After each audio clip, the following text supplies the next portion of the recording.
Welcome into Up in the Rafters, a podcast brought to you this basketball season by our friends over at Johnny TShirt. Co-hosting this, I'm Taylor Vippolis. This year, I'm joined, as always, by national champion, most outstanding player of the Final Four, and a Carolina basketball legend, the ACC Network's Joel Berry. Joel, we started recording immediately. We had a bit of a technical problem when we first started. Can you just give the fans a little peek behind the curtain and what happened?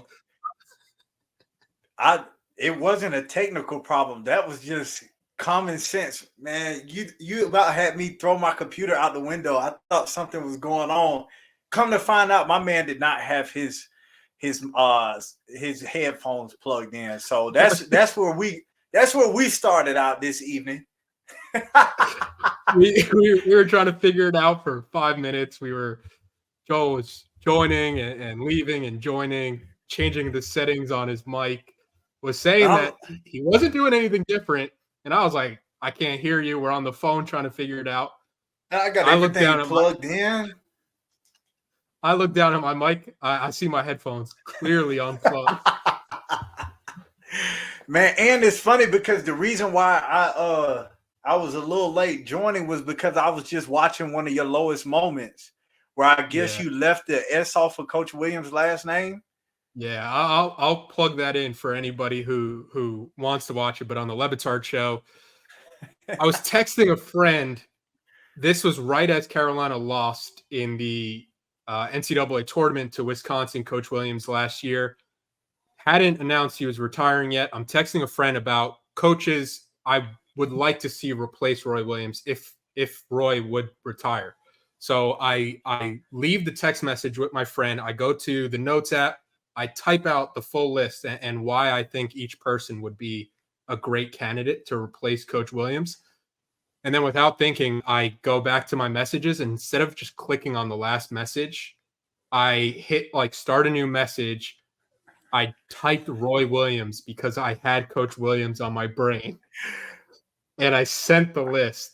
And I didn't realize it initially, but I'm going back and my friend still hasn't responded within the next hour. And I'm like, that's kind of weird. We were going back and forth having this conversation.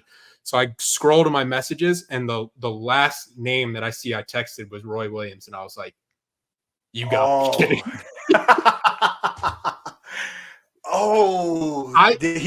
Did he respond?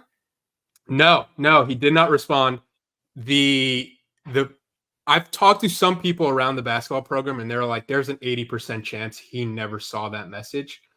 And the other reason why I kind of think that is I've seen him since. I saw him both trips to Madison Square Garden, both last year and this year against UConn.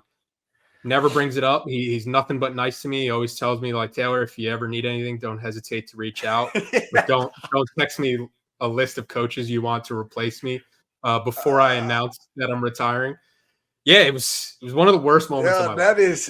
That is hilarious. Well, you sent it to the right person because I think he's a little challenged with using his cell phone. So if there's anyone that you could have sent it to, that it was best that you sent it to him. So and the only reason it came out, this was like a story I was willing to take to the grave. I was never going to say it. But in our pre-show meeting with the Le Batard show, Dan comes over and he was like, has anybody ever texted somebody by accident? Because I had something happen to me this past weekend where I texted somebody, I wanted a food order and I texted it to the wrong person. I was like, this is pre-show off air. I was like, one time I texted Roy Williams a list of his replacements. And then he's laughing and he's walking away. And I was like, but I don't want that going to air. And we go into the live hour. And he accidentally says it within the first 15 minutes on the live hour. And then he let me come in and explain it. And afterwards, he's like, why didn't you want that story out there? It's so funny. I was like, I don't really want to broadcast how incompetent I was in that moment. Right. Hey, that is hilarious, man. I wondered it. I mean, I guess that's a mystery that will never be solved unless we just come out and ask Coach if he ever remember receiving a text message of his replacement from a Taylor Vippolis. He was probably like, Who was texting me that Porter Moser would be a good replacement? Right. And Oh I man. was in Chapel Hill this past Saturday, and sometimes like when you say things on a mic or in front of a camera, you're like, who's really listening to this? You know what I mean?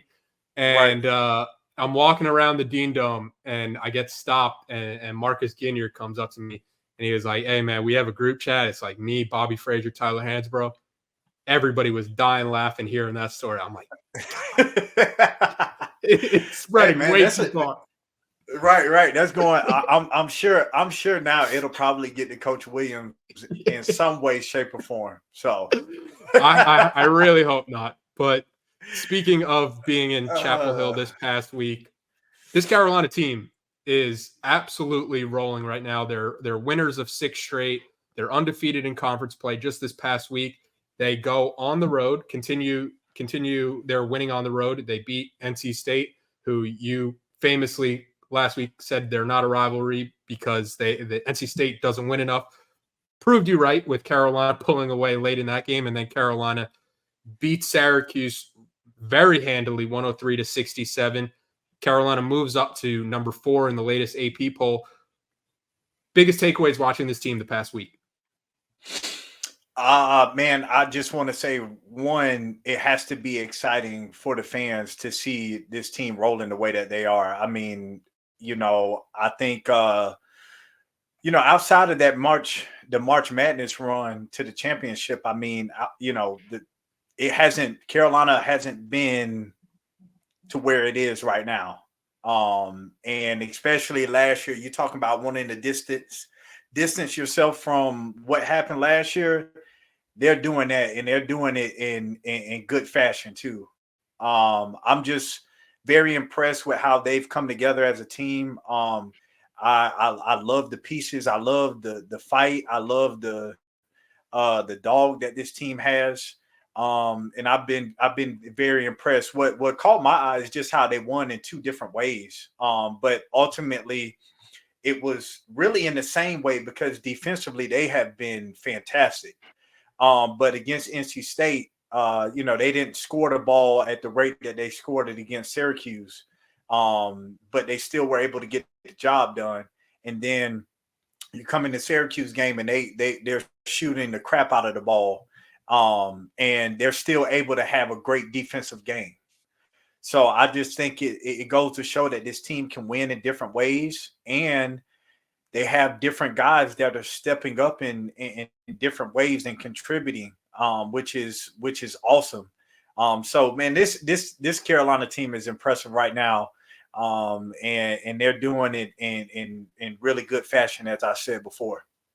Yeah, you talked about this team wanting to distance themselves from last year's team, and that's been one of my favorite talking points this season. Whenever Hubert Davis is asked about it, or whenever RJ Davis is asked about it, because the media likes to have those talking points. They like to do that compare and contrast to like what's working different and whatnot. And the Carolina response has been pretty consistent the whole time, where it's like, hey, this is a new year. Please, like we're putting that in the past. You don't have to ask us Right. about it. We're not answering any more questions about what happened last year. We have this new goal and this new team. And especially when you look at this team, it's Elliot Cadeau wasn't there last year. Cormac Ryan wasn't there last year. Jaylen Withers, Paxton Wojcik, Harrison Ingram. Like this team is not last year's team, so there really is It's no totally point different. in doing the whole comparison. So I have liked every time somebody has asked them about that to be like, hey, we're not talking about it, so quit asking. The Nick Saban. Yeah, just cut it. Yeah. Right, just cut it, man. And the one thing that I want to mention about is like my only problem is like, we're all about the kids, and in like, in my role we're analyzing the game. I just think people are still taking it way too out of context with Caleb Love, man. Like, this is something that when you talk about a transfer portal, ideally, like how you would like for it to look, this is an example of how you want it to look with Caleb Love. Like, people are still trying to slander his name as him being the problem. And it's just like, look, man, like sometimes it's like the old girlfriend in high school. You got to let her go. And, it's not saying that, something was wrong. Maybe it's just, it was just time to just move on and do something else. But like the man is thriving at Arizona. And it's just like Carolina's doing great.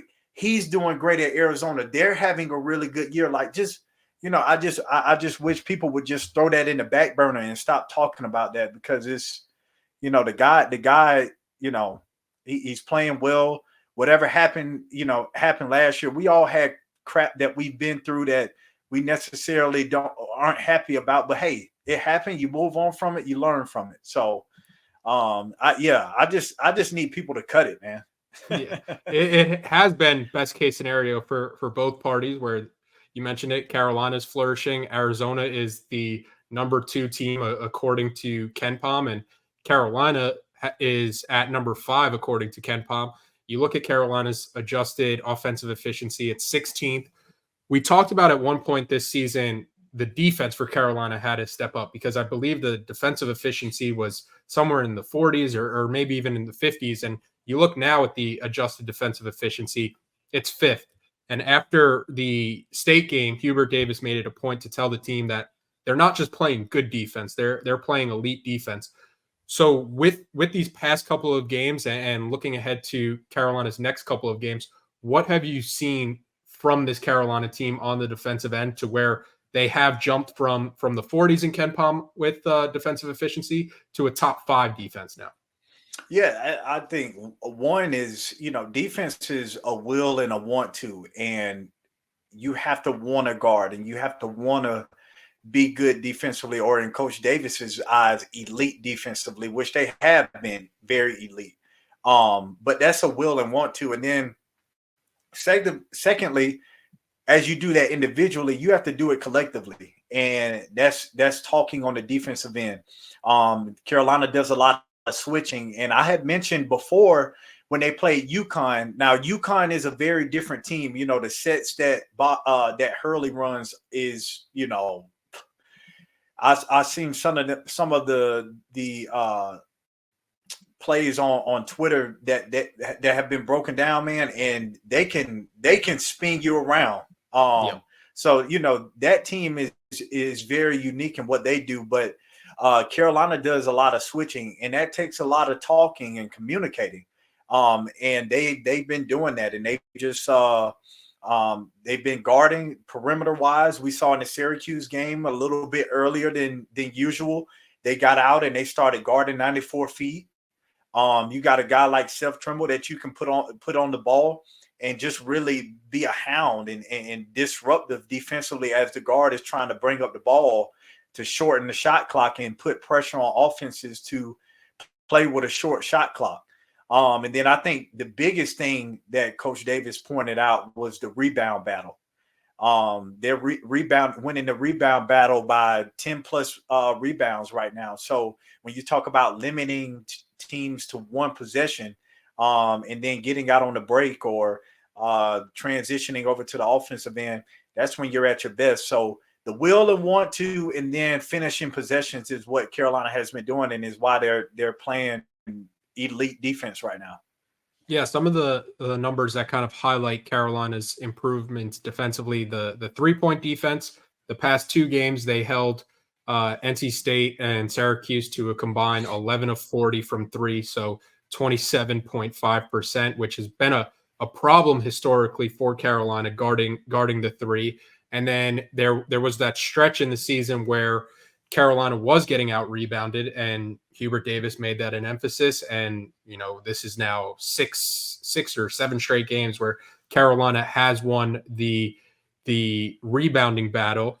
And I thought there was an interesting quote after the Syracuse game from Hubert Davis, where he talked about challenging the guys. And the exact quote was, "I also think the guys now are able to see the benefit of playing great defense. You could talk about it. We need to do this defensively. We need a rebound. But once you do that and you see the benefit as a team and individually, like more playing time, I think guys are like, oh, nice. I like defense. I like to rebound, to box out."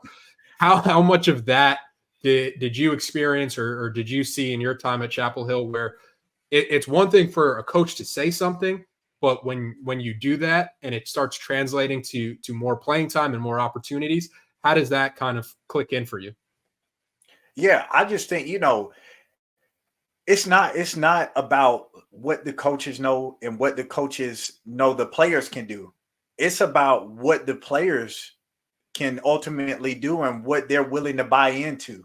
And I think that part of the challenge is getting a team to buy into the philosophy of playing defense. Like, when you think about AAU basketball growing up, everybody talked about, putting the ball in the basket, shooting, scoring, everyone putting emphasis and accolades on scoring. And no one really talked about defense. But when you have a team like this where they're buying in defensively and you see that is a way to get on the court, that's fantastic, man. And that's hats off to, the coaching staff for getting the guys to believe in that, but hats off to the players, man, especially in this time right now where it seems that coaches can't coach because a lot of players are in their own feelings and not realizing, like, every single coach wants the best for you, but sometimes we allow our egos to get in the way. And it seems like this team doesn't allow that. Like, guys have bought into their own individual roles. I talked about that with Seth Trimble as, crushing it in his role. But a lot of guys have bought into their role, man, and you can see each and every game that they're buying in more and more. So, yeah, man, that's part of the challenge is being able to get, being able to see that vision. And I just think back to our 2015-16 team when we made it to the Final Four. We played against Virginia at Virginia, and man, we could score the ball with anyone. I think we were the number one offense on KenPom, but defensively, man, we were terrible. And after that game, coach challenged us and everybody took on the challenge, and we became one of the best defensive teams in the country. And that was ultimately what led us to the Final Four. So, like I said, it's not the coaches can tell the players, hey, this is what we want to do defensively, but it's up to the players to buy in and to want to play defense. And that's what they're doing. Sticking with the defense, we know RJ Davis is a bucket. He could score at all three levels. But you look at this Cuse game and he gets a career high 5 steals. Where have you seen his growth as a defender? Because it feels like it wasn't too long ago where offenses were trying to pick on him and hunt him in matchups, but he's now more than holding his own. Well, I'll tell you one thing, Taylor. What gets you to play defense is when that ball's going in the basket and you got that energy. It's nothing like hitting a 3-point shot or, playing the way that he is. You just get, you have the energy to do everything. It's like you don't even worry about getting tired. So that's one thing. But two, in all honesty, I think that having guys around you that challenge you every single day, is contagious. I'm not sitting there watching the practices or anything, but you can just tell that these guys are very competitive, and I'm sure they hold each other to a high standard in practice. And I think that, I think that that's part of the reason why he is playing the way that he is, because he has guys around him that hold him accountable for his part on the defensive end. Yeah, and the other person I wanted to mention, 2 more players I wanted to mention from the Syracuse game specifically, and how their roles kind of project for this Carolina team. Jaylen Withers, I thought he has. There were times earlier in the season where he's going through his struggles naturally, coming from a Louisville team that didn't have a ton of success this year. This is kind of a new process for him now, playing on a top 10 team. And you see the trust that the coaching staff has in him to, there's a lot of times where he made mistakes early in the year and fans are like, let's take him out. But you kind of have to go through those growing pains to get to where he was against Syracuse. And I think one of the things you see with him is Carolina can go to more full court pressure, and I think that really disrupted Syracuse from getting into their offense. And Carolina also has the opportunity with somebody like Jaylen Withers, where you could play Harrison Ingram at the 3, Withers at the 4, Armando Bacot at the 5, and the flexibility that kind of gives Carolina to play these bigger lineups. What have you seen from Jaylen Withers, and both with the pressure you could extend with him on the court and the lineup flexibility to maybe outsize some of these teams to where you are winning the rebounding margin a lot easier? Yeah, I think it's very valuable to have a guy like him that that can come off the bench and give you that that versatility. That, that's what's common in the game now, is versatility and interchangeability between guys who have length and size and athleticism, and that's what he gives you. To your point, like coming from Louisville, he's battled quite a bit, man. I mean, at one point, if I remember correctly, man, he was killing it on Louisville. He was balling at one point, and then sometimes you get those egos on your team and things go the wrong way. But it's not to slander Louisville, but it's just saying he had to get back to understanding how to win, and then how to play with other great players around him. And I think he's thriving right now. And you can tell by the way that he's playing, he's very excited to be on this team. And he's loving it. But I just think, man, I would say that was probably his, against Syracuse, that was probably his better game on the season. You can just tell he's getting comfortable and knowing what he needs to do when he's out there on the court. And then, as the season goes along, he'll be able to add some things, and we'll be able to see some new things that he's capable of doing. But man, I just think that, the way that he played last game, man, and being able to have someone at his size and length to be able to play at that 4 spot and guard multiple positions, just gives you a different look. Yeah, he was a +8 in 13 minutes. Another player that was very efficient in a limited amount of minutes was Jaylen Washington, who is +16 in 12 minutes. Yeah. And with Jaylen Washington, it seems like Carolina has gotten more and more comfortable with not having to rely so heavily on Armando Bacot, where if he gets in foul trouble early, there's no panic, because Jaylen Washington has continued to develop. Hubert Davis called him the best post defender that this Carolina team has. What have you seen from Jaylen Washington's development up to this point? Yeah, man, he just played. One, I think he's a lot more comfortable in his body now. I think last year, he was still trying to get back from his injuries that he's had in the past, which can take some time to be able to trust yourself as you're getting physical with other guys, and having that confidence and trust that your body can hold up. And so I think that is the most important. And then now he's understanding his role. He's understanding what he can do. I think he does bring the shot blocking ability that Armando, doesn't present. And Armando, it's not saying that Armando doesn't block shots. He does, and he does a great job of walling up and not allowing people to finish. But Jaylen Washington is, a little bit longer. And can, get off the body of someone and still be able to contest the shot. But I just think, with him being relentless around the rim, and trying to clean up every single rebound on both sides of the ball, defensively and offensively. But he's just a lot more comfortable, man. And I think he's another guy that we will see just as the season prolongs, man. He'll be able to step up and bring a spark. I mean, you look at his minutes. He had 12 minutes, 4 for 5, 11 points, and you said, plus 16. Armando played 17 minutes. And having a guy like Jaylen Washington come off the bench, man, that's so valuable to their team. Like, I think it's an underrated aspect of what a bench can do for you when you talk about not having a drop-off. Like, one, is pretty dominant that Armando can have 16 and 11 in 17 minutes, which is pretty crazy. Let's start there. But secondly, Jaylen Washington being able to come off the bench and provide that, man, is valuable to this team. quick break so I could remind everybody about our friends over at Johnny TShirt. If you're going to be in Chapel Hill, you could visit Johnny TShirt on Franklin Street. If not, no worries. You could visit them online at johnnytshirt.com. Basketball season in full swing now. They've got everything the Carolina fan could possibly want. They've got the hats, the jerseys, the T-shirts, you name it, they have it. They're currently running great deals over there with their sale items. They have 25% off all UNC headwear.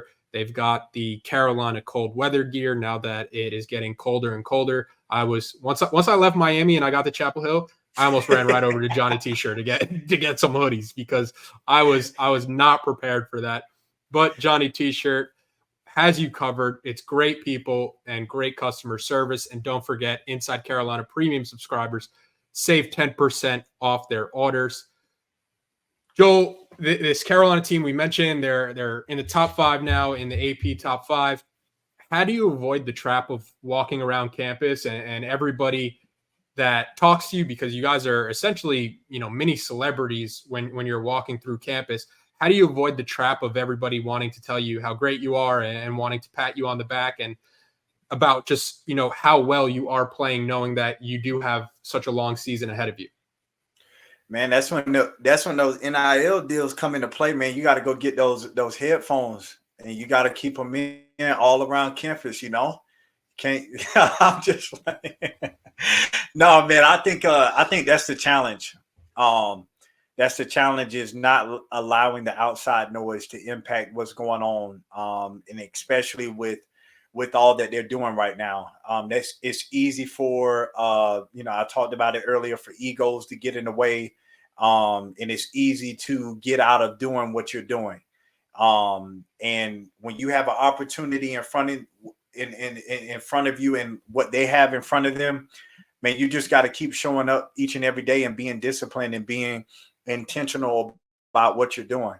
Because it's easy to stop doing what you're doing and let those habits that you build go away. So I think this team is a lot more mature. I think they're like the 6th oldest team in the country, or with experience. And so I think the maturity level is there where this team will be able to stay on track. And now that they see what they can do, it gives you a little bit more want to continue to do what you're doing. And I just think with the maturity of this team and the guys that are a little bit older, I think they'll be able to stick with it and be intentional about what they're doing. Before we wrap up, a big shout out to our friends at Congruity. Congruity is a North Carolina-based national coverage, local presence company with personal support straight from the Tar Heel State. Congruity is empowering small and mid-sized business owners with HR and payroll outsourcing, enabling you to grow your business while they take care of your greatest assets, your people. And they are doing it with top-of-the-line technology and services for every stage of your business's growth with a state-of-the-art online platform. Congruity, they are obsessed with customer service where they become part of your team. They do the heavy lifting, providing essential admin support with a single point of contact and support available on demand with services that are tailor-made for you, transforming your organization. Congruity has helped hundreds of businesses improve and enhance their day-to-day lives, level up your HR capabilities, save money, unlock game-changing growth. Visit congruityhr.com/Tar Heels to learn all about Congruity. Fill out a quick form to be connected to their consultants, and they'll give Inside Carolina listeners or viewers a payroll and HR assessment for free. That's congruityhr.com/Tar Heels, congruityhr.com/Tar Heels. All right, back to the episode. It's a busy week ahead for the Tar Heels. They have Louisville Wednesday in Chapel Hill, at Boston College on Saturday, and then back in Chapel Hill Monday against Wake Forest. Quick turnarounds with all that travel. How do you best prepare yourself for that stretch of games in that short amount of time, from a scouting and also a health perspective, knowing that you have 3 games in the span of a week or less? Yeah, and this is when you lock in. You got a chance. Like, if you look at their next 5 games, man, they got a chance to really go 10-0, which is crazy heading into that Duke game. And so this is an opportunity where you can set yourself apart from the teams behind you. Because there are some good teams, and there's no telling what Carolina do in these 5 games, but they got a chance to do it. When it comes to these quick turnarounds, it's being a professional, getting the treatment, making sure you're eating the right way. There's time, being on the road instead of laying in the bed. If you have treatment or you have a nagging injury or something that needs to be done, you can't sit there and play the PS5 or stay on the phone. You take your phone with you, go down and get some treatment. And I think that's part of, within the season and right now, you have to treat your body the way that it should be treated, because it's so easy for those little nagging injuries. You're never 100%. A lot of these guys are playing at 90, sometimes below 90. If you don't do what you need to do, it can easily go down. So just taking care of their bodies is most important. With a game on Monday, I have to talk to the people over at Inside Carolina to see when we're back on the schedule. I'm pretty sure we'll be back on Tuesday to break down the week of Carolina basketball. But Joel, appreciate the time as always, and appreciate everybody watching and listening. Yes, sir. Thank you, my guy. Always enjoy it.